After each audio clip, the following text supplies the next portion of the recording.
or overly active? Anybody have a student overly active? Or should I just skip past this? I know that's a joke.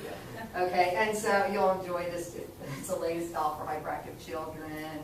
But I had a student in my class when I was teaching second grade, and this student was going to an occupational therapist because of his ADHD, his hyperactivity.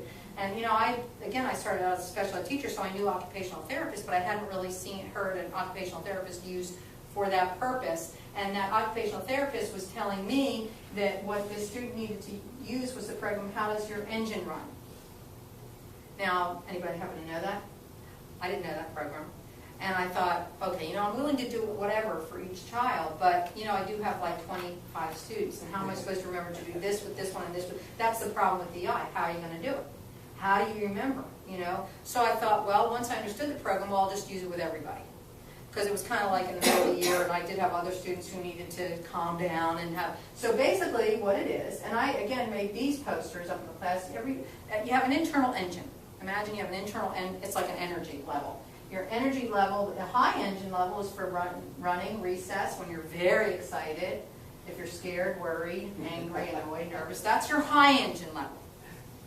Okay? What would be another one?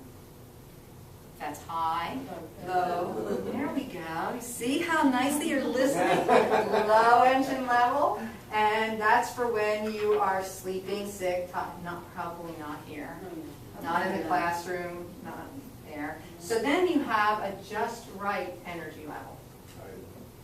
And that's for when you're working, paying attention, listening, thinking, painting, walking, happy, content. So what I would do is I had these posters made up and I introduced it to the whole class. Again, it was a mini lesson, and I said, so this is your energy level needs to be just right when we're inside in the classroom. When you go out to recess, you're going to have your high energy level.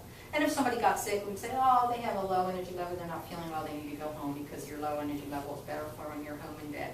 So we'd have this up, and remember how I'd have the students write letters to each other and say what made them special. And I loved it because this became part of our language. And so a couple times students would say, well, so-and-so's energy level is just the right level all the time. And I thought, wow, this is great. They got it. You know, it just became a part of things, so it was easy to implement. But you can also do individual strategies. And so I had one student who was constantly getting out of his desk, out of his seat in first grade. So I don't know if it was the parent or the administrator, somebody wanted me to count how many times and chart it.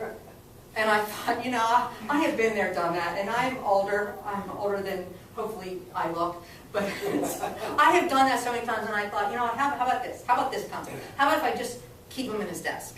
Can we do that? You know, let's make a deal. I won't do the data collection if we can just keep him in his desk. Would that make everybody happy? And the parents said, yeah, let's just keep him in his desk. I didn't chain him. I didn't tape him. And what I did was I took, here's our administrator, who would be the one who would find out if I did that. I'm sure he got worried many times, what is Vicki doing in the class? But what I did was I gave the student his own box of tissues. I took away every reason he would have to get out of his desk. Here's your Kleenex.